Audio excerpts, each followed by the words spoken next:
If you did not get the notes, we have the notes. And like I said, I do have last week's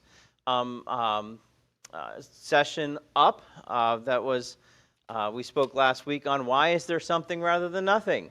The answer is God, and we prove that that answer is reasonable. Not only is that what the scriptures tell us, but logic and reason and investigating the world around us also give us evidence that there is a God. And so we discussed that. Why is there something rather than nothing? You could say it this way. The book of God and the book of nature agree. The book of God and the book of nature agree that the answer to the question, why is there something rather than nothing, the answer is God. In the beginning, God created the heaven and the earth, and then we went through and talked through all. Remember our word? We had a big word last week. Syllogism, right? Syllogism is where you have premises, and if all these are true, we have a conclusion. We prove the conclusion is true by proving each one of the premises are true. And each week we'll have something that's like that, although it's not the very foundation of everything that we'll be covering, because that would be really boring. If I just said, premise 1, lots of facts and statistics. Premise 2, more facts and statistics. Conclusion, we know this is true. That's boring. I try really hard not to be boring, so you're welcome. But tonight we're going to answer the question, can you be good without God? And Ty, would you mind turning on my television back there so I can read my scriptures and stuff? Thank you. That's not his fault, that's mine. I turned everything on and forgot to do that for myself. So we're going to start out with Matthew chapter 19 and verse 17. Matthew 19 and verse 17. Would you mind clicking on that screen so that it activates my clicker, because I want my clicker tonight. Did you get it? There you go. Just click on it once and let it go.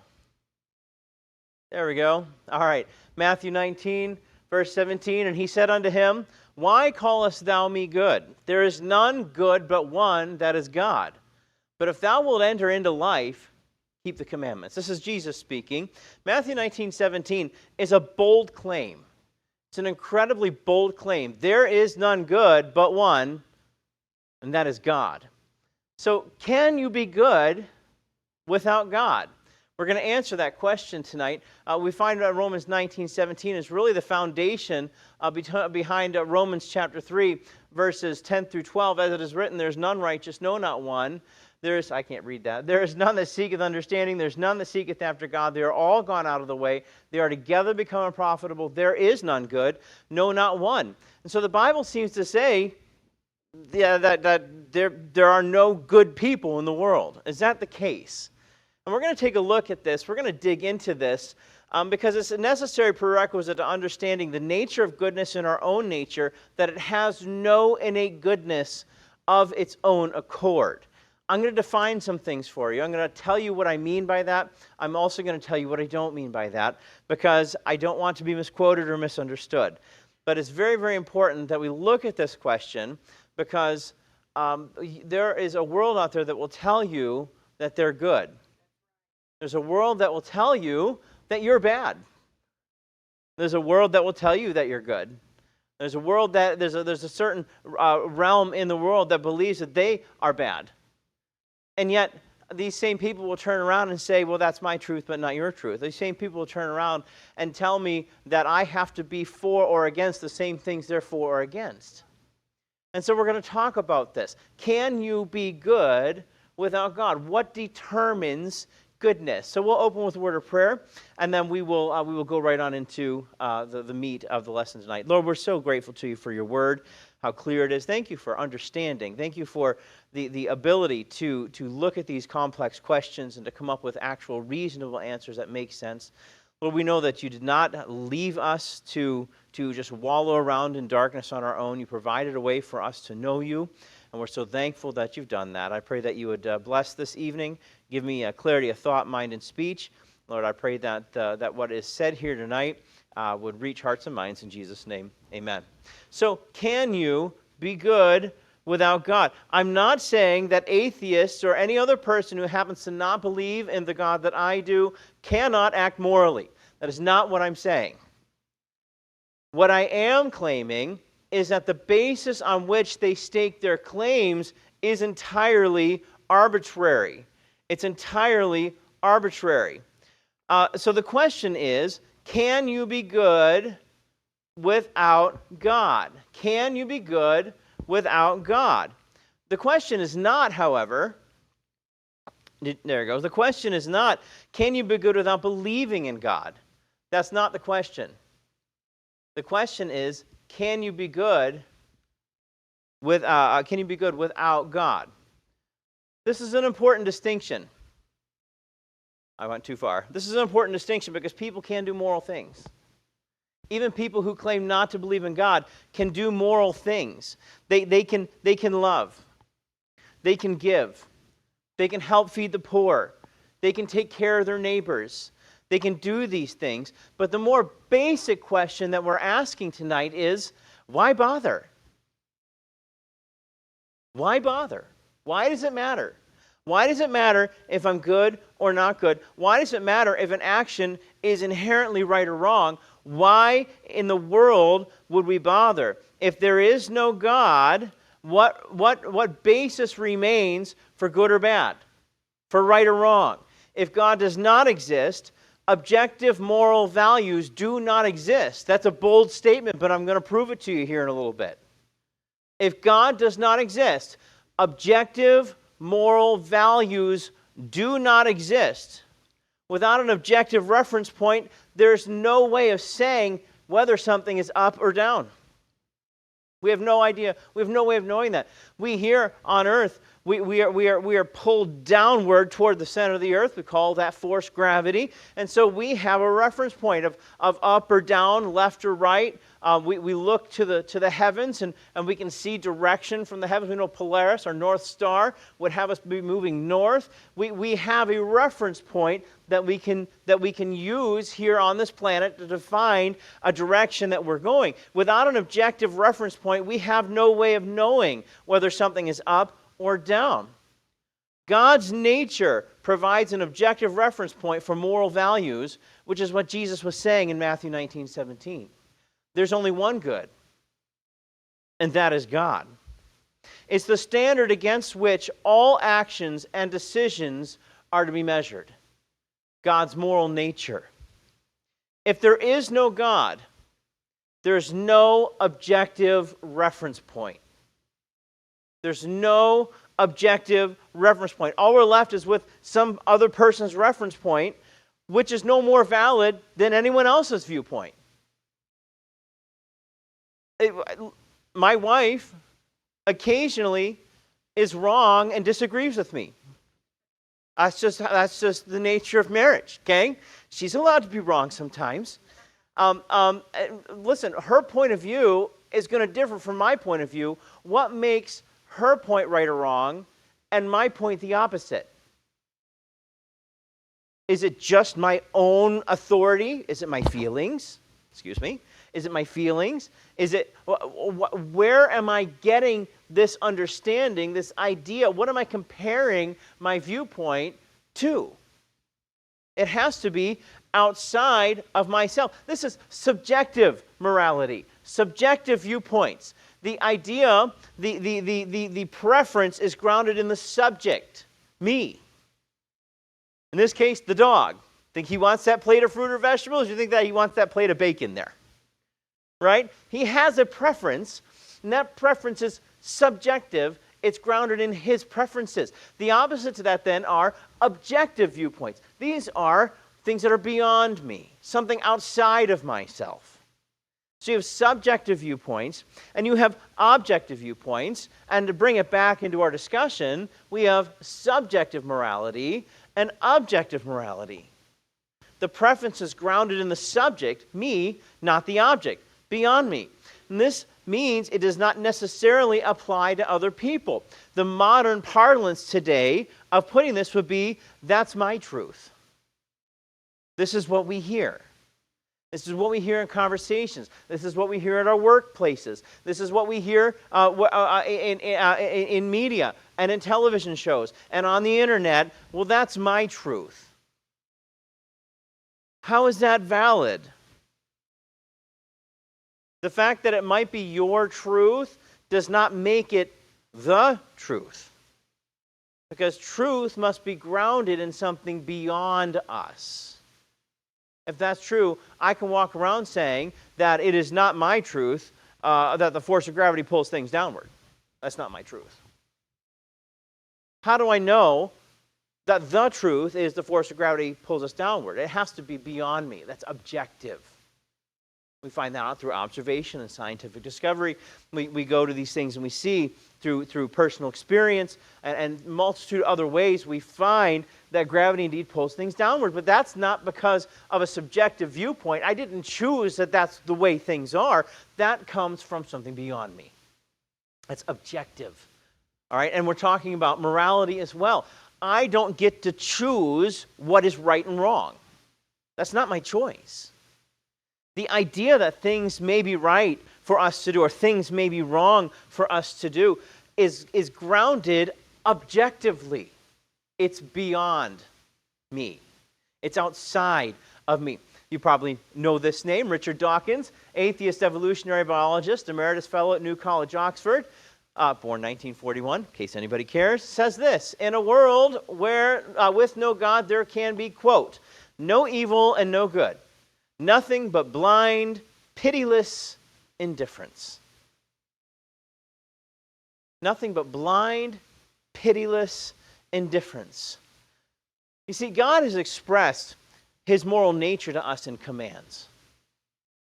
God has expressed His moral nature to us as commands, and these provide a basis for us for moral duties, things that we must or must not do. Morality. I'll give you a good example. Isn't that pretty? Love. Hey, baby. Love, right? How do we know love is a good thing? How come love isn't evil? Can love ever be evil?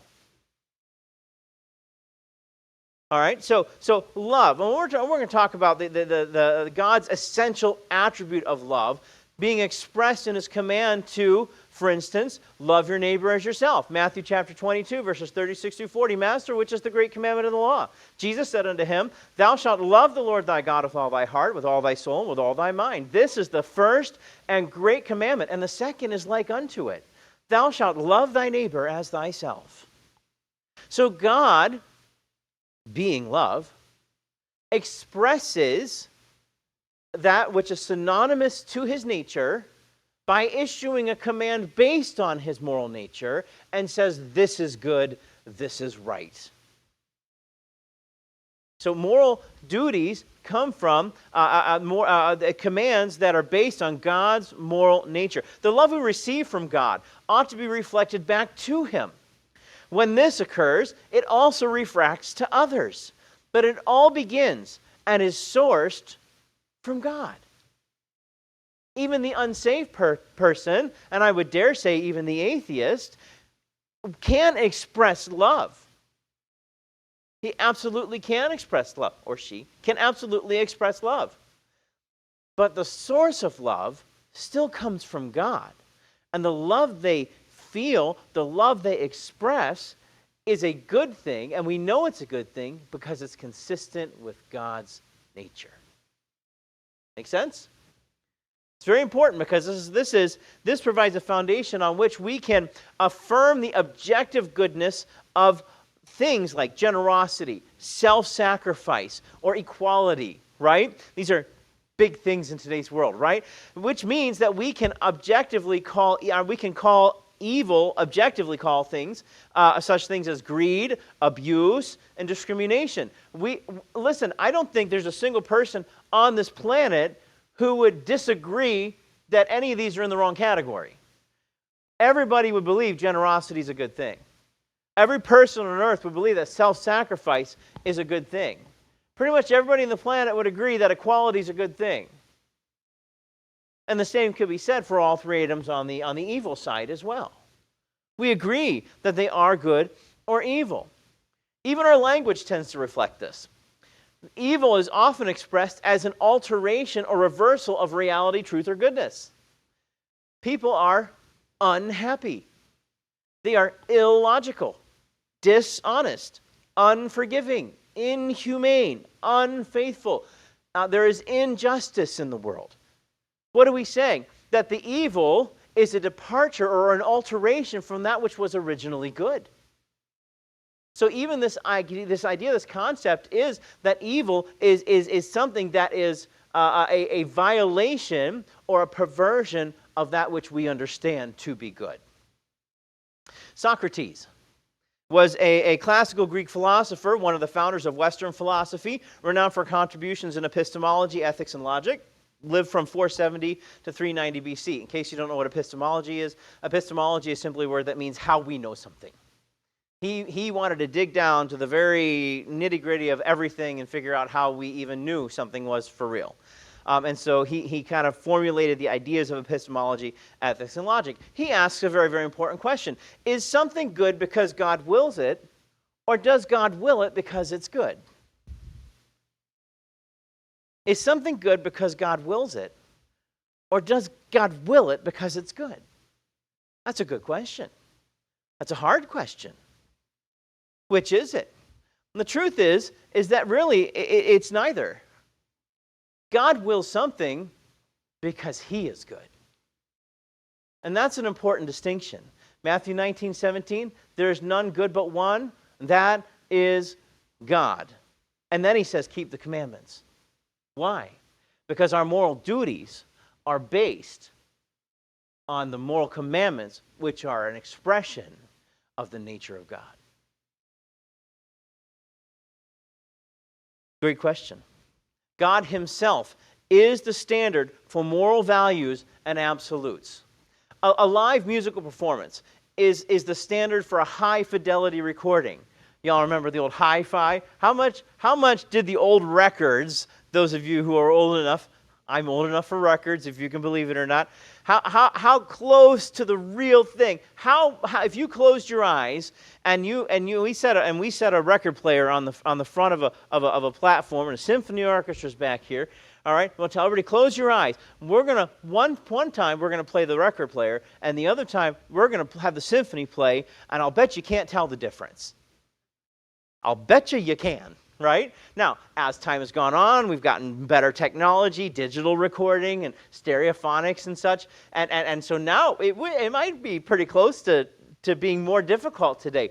What tells me that today's modern recordings are in any way better than the old Victrolas used to be? By comparing it to the live performance. There's a standard there. The musical performance is the standard for a high-fidelity recording. The more recording sounds like the original, the better it is.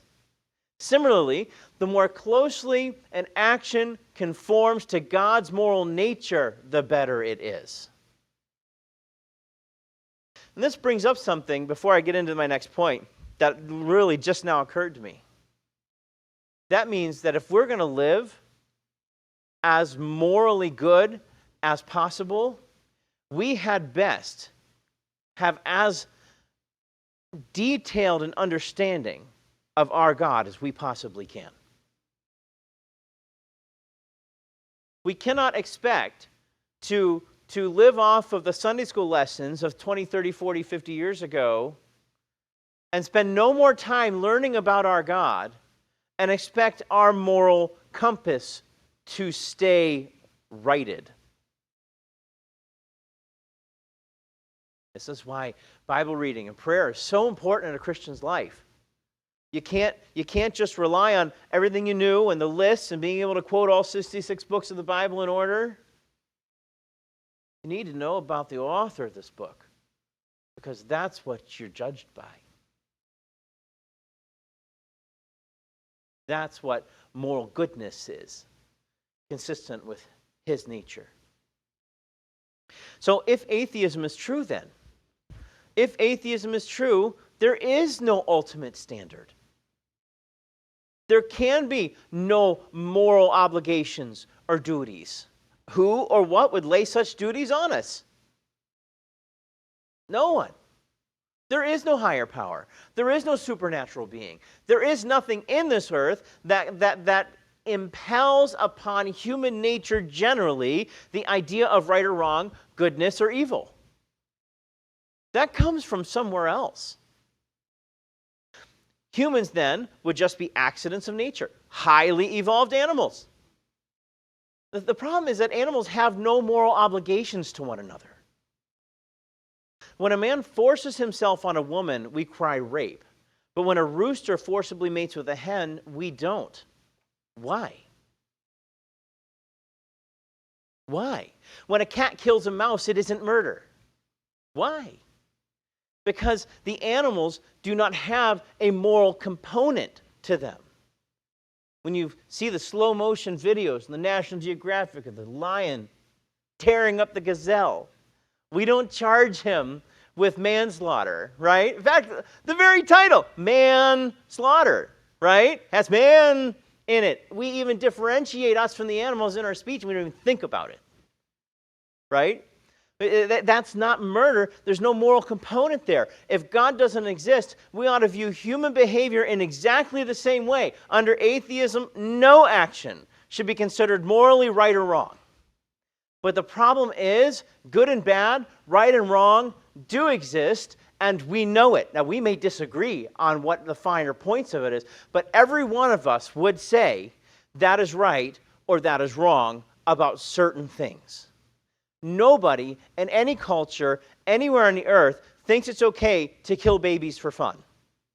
We would all say that's... Now, we might do it in some culture to appease a false god, but there's a reason for that at that point. But it's not for fun.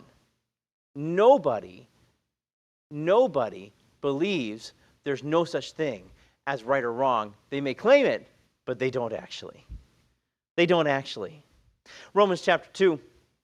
Verses 14 and 15, for when the Gentiles which have not the law do by nature the things contained in the law, these having not the law are a law unto themselves, which show the work of the law written in their hearts, their conscience also bearing witness, and their thoughts the mean, while accusing or else excusing one another. And we're going to get to that last point here a little bit later.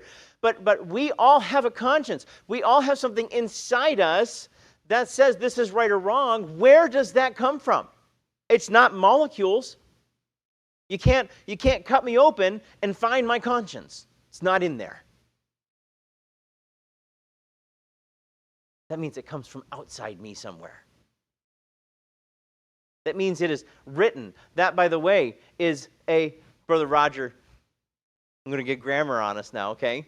All right? That means that it says that would show the work of the law written in their hearts. That is not them actively writing it in their hearts. That's passive.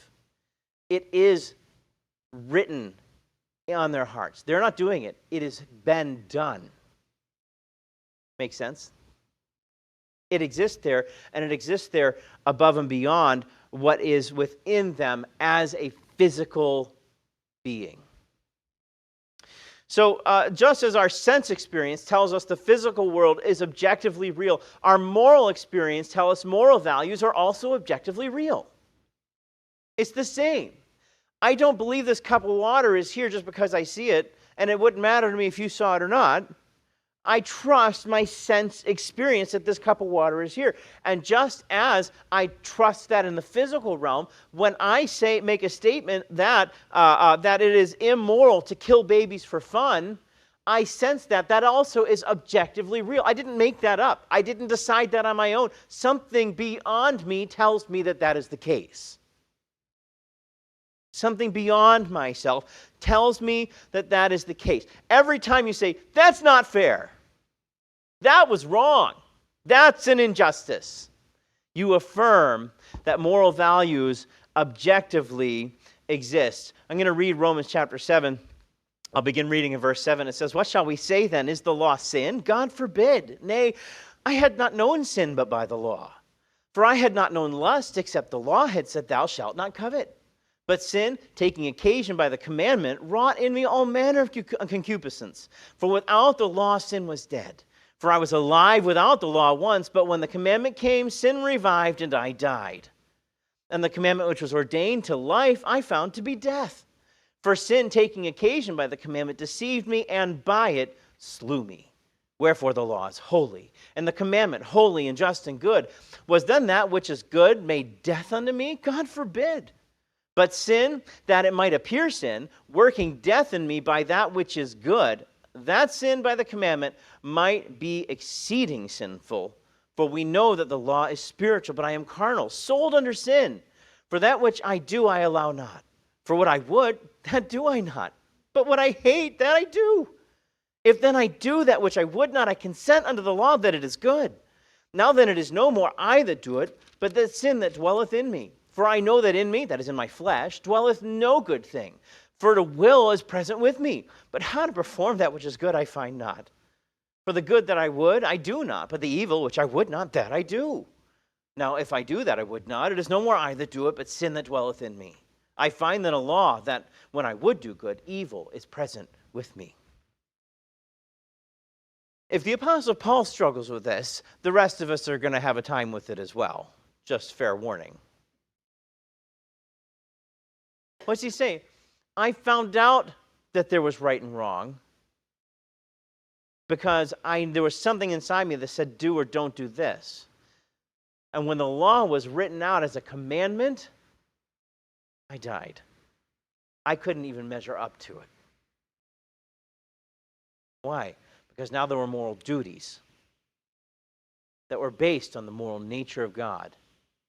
And somehow, the vast, incredible majority of what was written in here agreed with what I wanted to do, but I couldn't do it.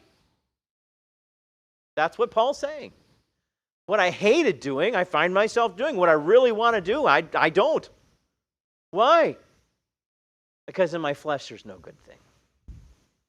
Because in my flesh, there is no good thing. Most everybody agrees. Child abuse, racial discrimination, terrorism are wrong for everybody always. The question is this just personal preference or opinion?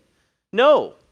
There's an innate knowledge that right and wrong exists. Psalm 19, that's the passage we just read.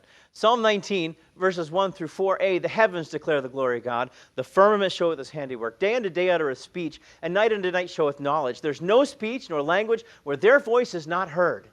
Their line has gone out through all the earth, and their words to the ends of the world. What is David saying here? He's saying there's a book of nature. Even nature itself teaches us there are some right things, and there are some wrong things. Now, you can't get all your morals just by looking at nature. But nature itself teaches us there are some things that are true. There are some things that are right. And by default, other things then would not be right. Romans 1, 18 through 25. For the wrath of God is revealed from heaven against all ungodliness and unrighteousness of men who hold the truth in unrighteousness, because that which may be known of God is manifest in them, for God hath showed it unto them. For the invisible things of him from the creation of the world are clearly seen, being understood by the things that are made, even his eternal power and Godhead, so that they are without excuse.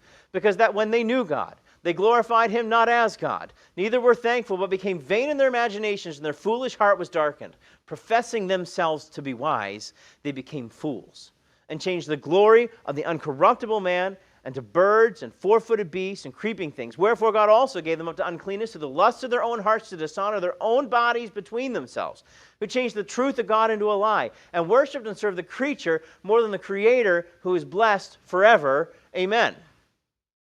So we see here, Romans 1 gives us the seven-step rejection of mankind. The subject of Romans 1 is found in verse 18. The wrath of God is revealed from heaven against all ungodliness and unrighteousness of men who hold the truth and unrighteousness. We know what's right and wrong. It's written within us.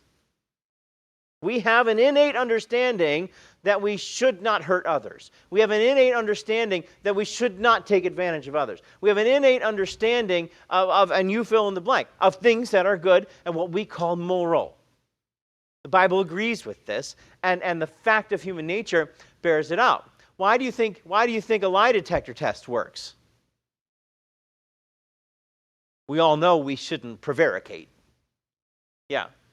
So the 7-step process of men's rejection of known truth is 1, they knew God. They knew God. Now this is mankind. At least 3 that I can think of off the top of my head places in human history, every human on planet Earth knew God and had a relationship with him. Adam and Eve in the garden, Noah and his family, and then in the book of Acts it says that they got the gospel to the entire known world. So they probably didn't have a relationship with God, but the gospel was spread out to every known place that people inhabited, according to the book of Acts. So they knew God. Number two, they glorified him not as God. Wasn't that Cain's original issue? Right? Well, I know God said bring a lamb, but I'm going to bring him the best of my fruits and vegetables, right? They glorified him not as God. Number three, they were not thankful. Does that describe our generation today or not? They were not thankful. Number four, they became vain in their imaginations. They became vain. That word vain there means worthless. The things that they dreamed up were of no value. Became vain in their imaginations, in their plotting, in their schemes, in their thought processes. And number five, the foolish heart is darkened. The word foolish there doesn't mean silly. It means God rejecting. The fool has said in his heart, there is no God. The foolish heart is darkened. Number six, they reject the wisdom of God, became fools, and declared themselves wise in God's stead. And then number seven, there it is, they worship creation instead of the Creator. And that's where we're at in our modern society today. I am for taking care of the planet. Absolutely. I am for saving the whales and the owls, and I'm for saving the trees, and I'm for not polluting all the waters. I'm for those things. But I don't worship it.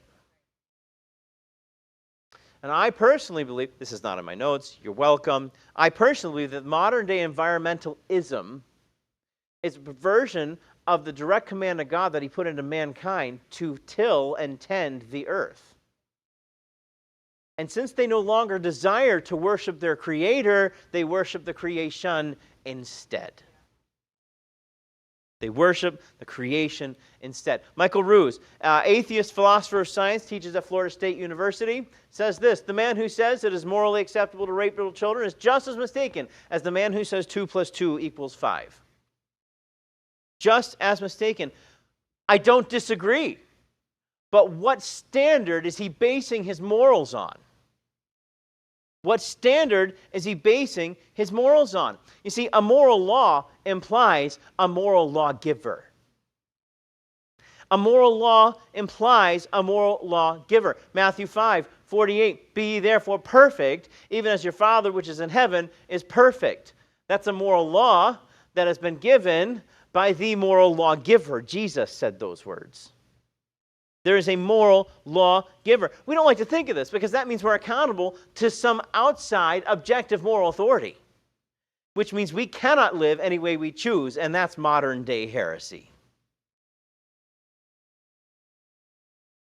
So we would rather pretend, we would rather nurse our darkened hearts, we would rather make ourselves wise and worship the creation, pretending our Creator does not exist.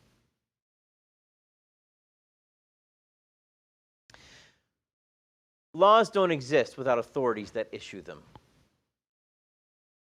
Laws do not exist without authorities that issue them. 8 ways we know the moral law exists. Number 1, the moral law is undeniable. The moral law is undeniable. Relativists try to make 2 primary truth claims. There is no absolute truth, and there are no absolute moral values. Right? So these are the 2 arguments that relativists are always trying to throw at us. The counters to that is, if there is no absolute truth, then their absolute truth claim that there is no truth cannot be true. I'll say that again. I'll read it and make sure I don't mess it up. If there is no absolute truth, then their absolute truth claim that there is no truth cannot itself be true. Because they stated it as a truth. right? The second one, there's no absolute moral values. You could simply ask the question, are you absolutely sure? Right? We all know. We all know the moral law exists, even if we try to wish it away or argue it away. Moral laws and values are absolutely undeniable. Number two, our actions help us discover the moral law, right and wrong. All you have to do to prove this point to a relativist is to treat them unfairly. Treat them unfairly, right? I'm not recommending that. I'm saying this is what would reveal the fallacies in their thinking. The reaction will reveal the moral law that is written in their hearts and minds. Listen, nobody wants a spouse to be relatively faithful. Yes? Right? The moral law may not be obvious in our actions, but will be made obvious in our reactions. Osama bin Laden felt morally justified in the 9/11 attacks. But what if we had just decided to, fly a couple planes across the pond and drop some bombs on Baghdad for no apparent reason? Think there would be some objection to that? Absolutely. Absolutely. Because we are not always able to see everything in our actions, but we reveal our thinking in our reactions. It's a very important point. The moral law is not always the standard by which we treat others, but it is nearly always the standard by which we expect to be treated by others. Remember that little rule your mother used to teach you, the golden rule? Doing to others, they'd have them doing to you, right? Those reactions, they really reveal our thinking. Number three. All right, number three. Did you click on something, Ty? There it goes. We got it. Number three. Without moral law, there would be no human rights. Without moral law, there would be no human rights. This is actually reflected in our founding documents. The Declaration of Independence says this: we hold these truths to be self-evident, that all men are created equal, that they are endowed by their Creator with certain unalienable rights, that among these are life, liberty, and the pursuit of happiness, that to secure these rights, governments are instituted among men deriving their just powers from the consent of the governed. Thomas Jefferson, Declaration of Independence. Human rights are God-given, universal, absolute, the right of all people in all places at all times, regardless of nationality or religion.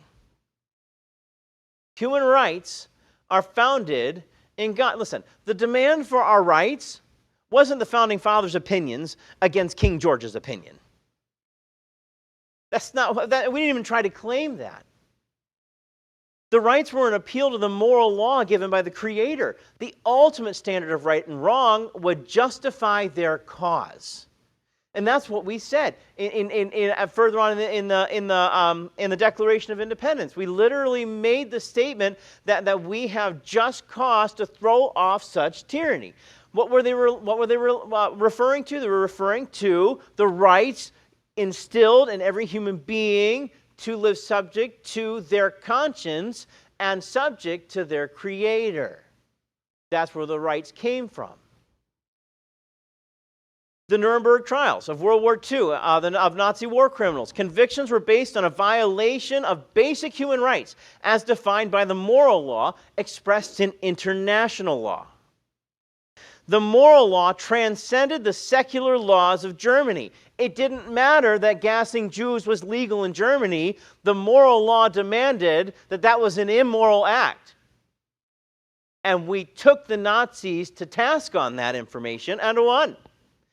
We could not have said the Nazis were absolutely wrong unless we knew what was absolutely right.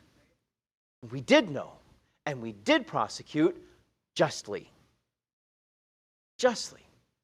Number 4, without moral law, we couldn't know justice or injustice. C.S. Lewis said this: as an atheist, quote, my argument against God was that the universe seemed so cruel and unjust. But how had I got this idea of just and unjust? A man does not call a line crooked unless he has some idea of a straight line. What was I comparing this universe with when I called it unjust? He was an atheist and got to thinking, that's not fair. Wait a minute, what am I basing my fairness on?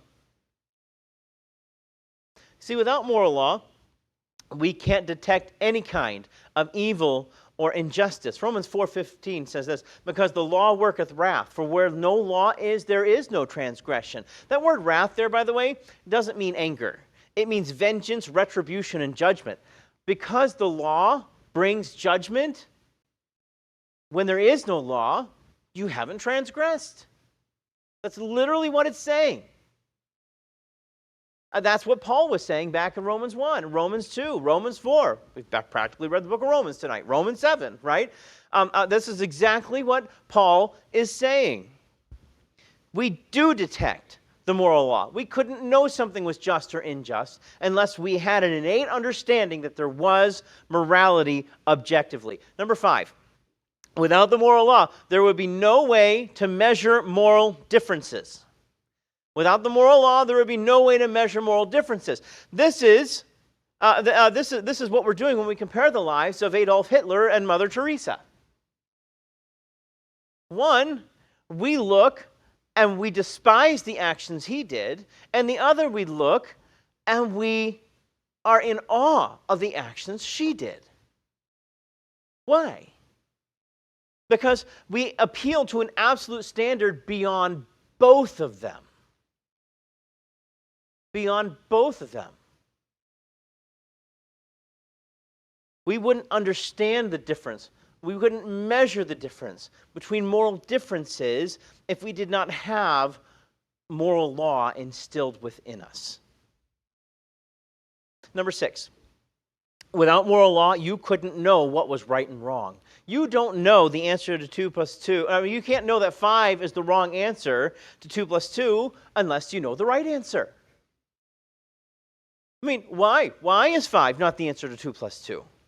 I mean, it could be. If you don't know, if I look at a 3-year-old and say 2 plus 2 is 5, they will believe me. Why? Because they don't know the answer. So they don't know by comparison that 5 is incorrect. So how do we know something is right or wrong? You see, in claiming certain things are wrong, you are affirming certain things are right. Every negation implies an affirmation. Every negation implies an affirmation. When you say that's not fair, you're implying there are things that are fair. When you say you should not have arrested me because I did not break the law, you're saying the law is there. Now, we would have to prove whether or not you actually did it or not, but every negation implies an affirmation. By me saying that's not fair, by me saying that's not just, I am implying the inverse to be true. That's why truth claims like no one has the truth is self-defeating. They claim they don't know what is right, but claim their pet political cases are right. They deny moral law in one sentence and assume it in the next. You can't have your cake and eat it too. You can't have it both ways. Either moral law exists or it doesn't. And we have an innate understanding that moral law exists. Number 7, without moral law, there's no ground for political or social dissent. Not to descend, dissent, as in to disagree with. All right? Without moral law, there's no ground for political or social dissent. Without moral law, you like my little stick figures there? Aren't they awesome? I found that picture and I thought, that's perfect. It's nonviolent. Just a big red X. Without moral law, there would be nothing objectively wrong with Christians or Muslims forcibly imposing their religion on atheists. Yet every atheist would be like, you can't enforce your religion on me. That's wrong. Based on what standard? Without moral law, there would be nothing wrong with gay bashing, racism, or imperialistic wars. Without moral law, there would be nothing wrong with prohibiting abortion or birth control. Without moral law, there is no ground to argue for any political case. Since we know issues of life and liberty are more than preferences, they're real rights, then the moral law exists. Where did it come from? And most convicting, if there were no moral law, we wouldn't make excuses for violating it. You ever catch your kid in something? Right? And they start making all these excuses for things you didn't even accuse them of. You're like, well, no, now we're going to talk about that. Yeah? Yeah, right? We make excuses for violating something we claim doesn't exist. And we do it all the time. Every one of us does it. Listen, the number one virtue in our immoral society today reveals the moral law. Everyone's favorite buzzword, tolerance. Tolerance. Without moral law, why bother? Why bother? Actually, tolerance is too weak. Moral law calls us to go beyond tolerance to love. Tolerance says hold your nose and put up with them. Love says reach out and help them. Tolerating evil is wrong. Tolerance, in fact, is itself an admission that the tolerated behavior is wrong. You don't need to tolerate Mother Teresa's actions. There's no tolerance there. The very fact that you have to tolerate means the behavior goes against moral law, or at least your nerves. Right? The word tolerance itself invites the idea of a violation that you are being asked to overlook. You get caught speeding, you're hoping for a warning. You're hoping for tolerance. Does that mean you weren't speeding? Does that mean you weren't breaking the law? No. That cop tolerated it because you're a good record or because he's having a nice day, whatever. He tolerated that infraction of the law and was nice to you, but you were still breaking the law. Let me ask you a question. Did you learn your lesson? Probably not. You got to pay the $155 or whatever a ticket is anymore these days. And then you're more likely to learn a lesson. Why? Because love says, let's help you not to violate the law in the future. That's why we discipline our kids. Right? We don't tolerate her actions. We look up to her for the way she lived her life. Now, clearly, there's some doctrinal issues there.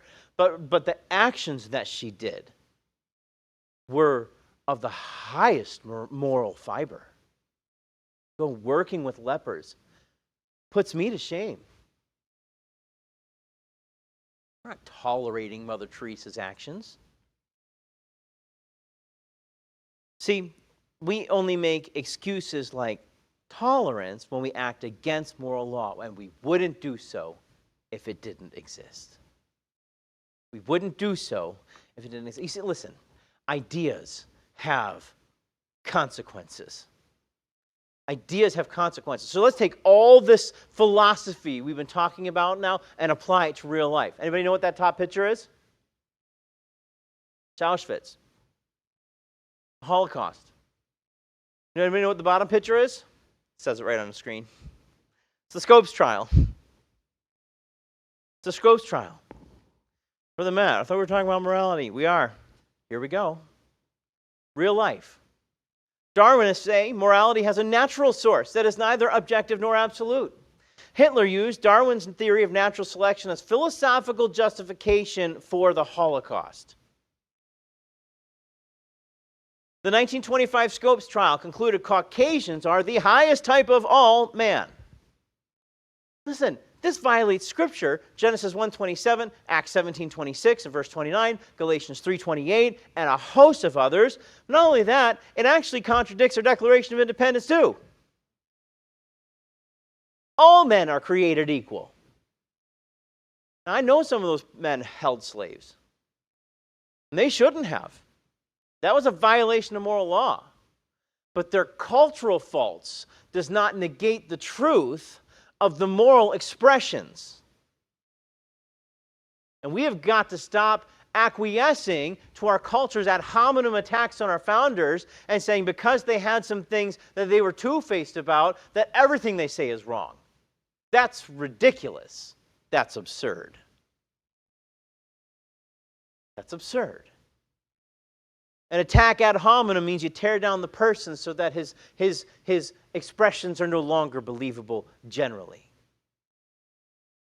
If we're going to do some serious philosophical thinking, we need to adjust. We need to think through the expressions themselves, the premises themselves, regardless of who it was that said them.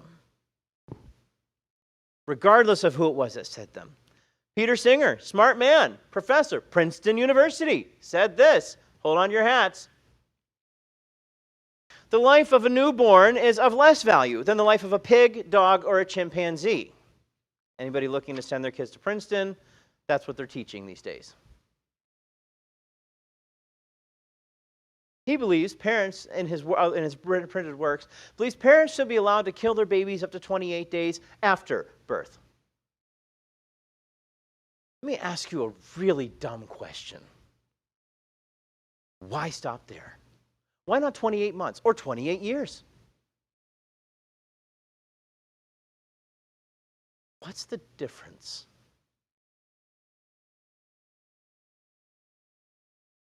So the moral argument goes like this. The moral argument for the existence of God holds up under scrutiny. Premise 1, here's our official syllogism. We made it. If God does not exist, objective moral values and duties do not exist. Objective moral values and duties clearly do exist. Conclusion, God exists.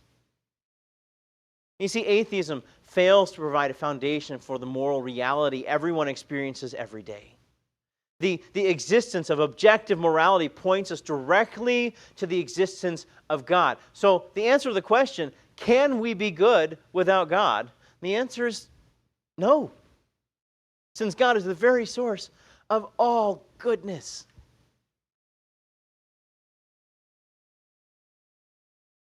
I had trouble with this picture.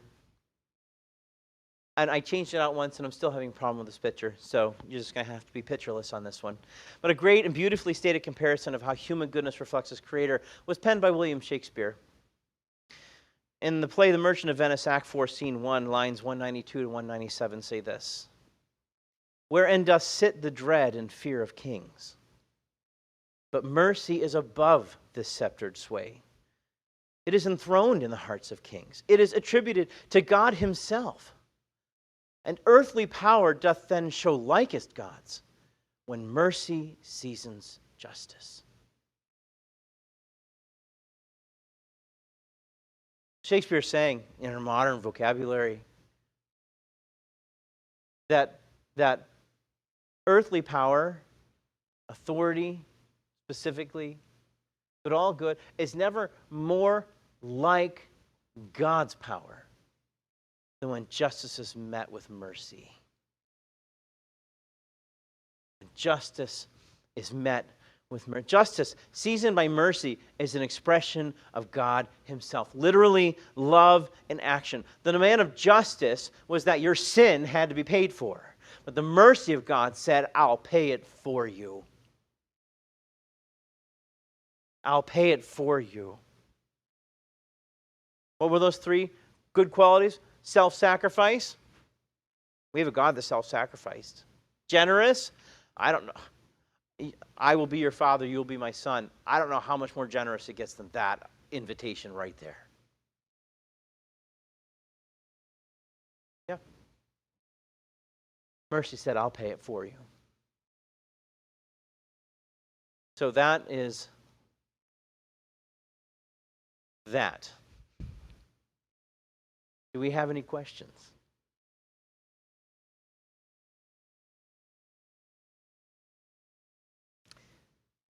Oh, I saw your hand. You almost got called on.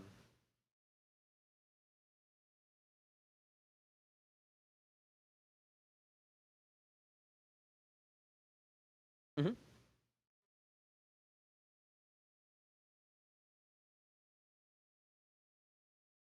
Mm-hmm. Yeah. Okay. So correct me if I'm wrong. I think what you're asking is, can I train my conscience in a way that would be different from what God says is right and wrong? Is that what you're asking? Like my parents might teach me something that, for instance, an atheist is going to try to raise atheist children, right? All right, whereas a Christian is going to try to reach Christian children, one of those is clearly, since they're opposite to each other, one of those is clearly right and one of those is clearly wrong. Am I on the right track here? Right. Okay, so yeah, you can do good without God. The base fundamental question here is, why bother? The question is can you do good without believing in God? Yes, you can. But what makes what you do good? Right? What makes what you do good? Right. Why in the world do we have any reason to call saving a child from a burning building a good thing? I mean, let's just totally shut off all of our emotions. That's one less human to feed, one less person that's putting out. It's going to burn cars and burn up our environment. So we should just probably let it just probably the Earth's overpopulated anyway, and so we just shut off all emotion. The right thing to do in this. I just used the word right. You can't get away from it. Where do we pull the idea of right and wrong from? What is the foundation of anything that is good?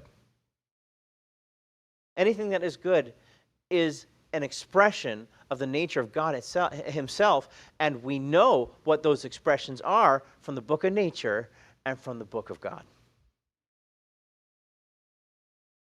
Yeah, the heavens tell us there's some things are right and wrong. Listen, atheists help put us on the moon. Atheists help take pictures of Pluto. Why? Because there's things in nature that are right and true. There is truth in nature. Some things are right, therefore other things are wrong. And God's word gives us these moral commandments that say thou shalt and thou shalt not. The reason we stumble over this is because we're offended by it. And it's our flesh. That's what Paul is saying. I realize that in my flesh dwelleth no good thing. There's a war in me. That which I do not, and do I not, what I do. That whole passage in Romans 7. That war, that struggle, is that I even know, even before I knew the commandments, I knew there were right and wrong things, and I did not and did want to do the opposite of that. That was clear. I think I said it right. So that's that. Does that answer your question? Yes, it does. Okay, good. Anybody else? Yes, sir. Yes.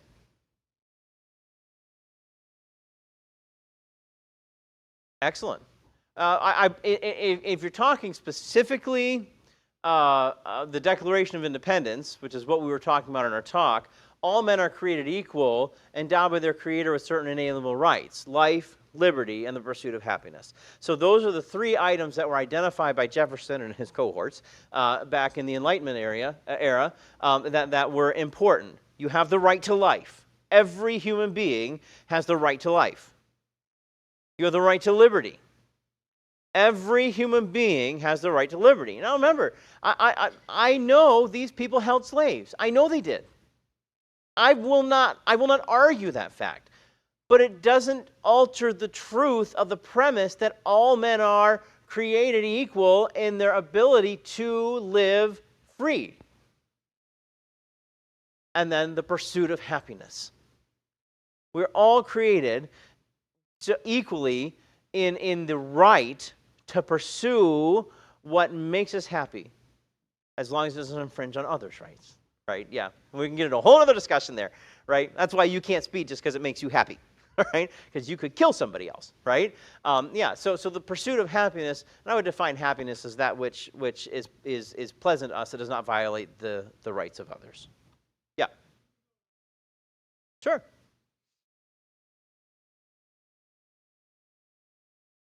No.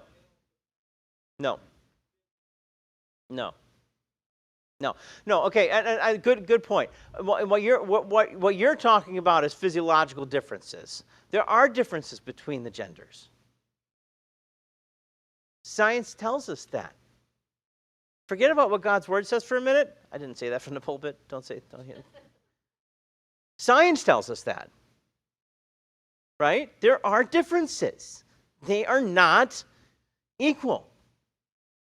I process things way different than my wife processes them. Just come to our house for a week. You'll know that all men are not created equal. My wife processes stuff way faster than I do, okay? All right? She knows what's going on in every room in the house at once. She's practically omniscient, and I don't understand that, all right? I'm not. I'll sit down, and I'll pore over a text and get, 95 theses out of 3 words, all right? We're just different. We're different. So yeah, that's a good point. We're not created equal. That would be boring. God's not a boring God. We are not all the perfect height, 5'7". I'm just saying, right? We are not all the perfect weight. I'm just saying, that's true, right? We're not all the same hair color, the same eye color. We're not all created the same, but we all created with equal rights. We are all. Now listen, and I know I heard you groan. We have perverted that phrase.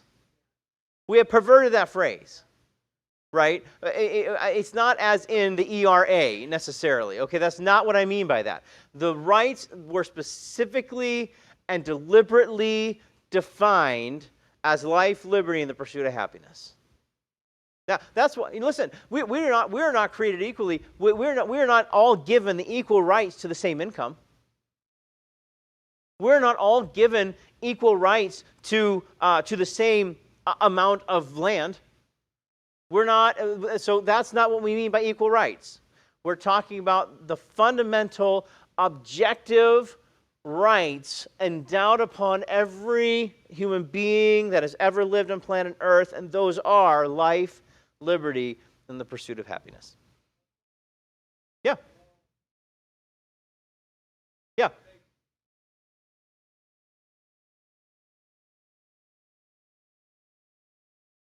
Yeah. It's true. And God has given us everything we need to survive, but because of sin, other people trample on that. Other people trample on that. Yeah, absolutely. No, we agree there, brother. We absolutely agree there. But we're not. That's what they mean by all men are created equal. That's a good question, though, because you're right. The people take equal rights to mean equal everything. That's not the case. That's not the case in the Bible. The man shall not work; he shall not eat. Clear, right? That's not equal, right? That's not equal. Neither do our founding documentations for our nation declare that everybody's always equal all the time either. The equal rights are life, liberty, and pursuit of happiness. Yeah, good question.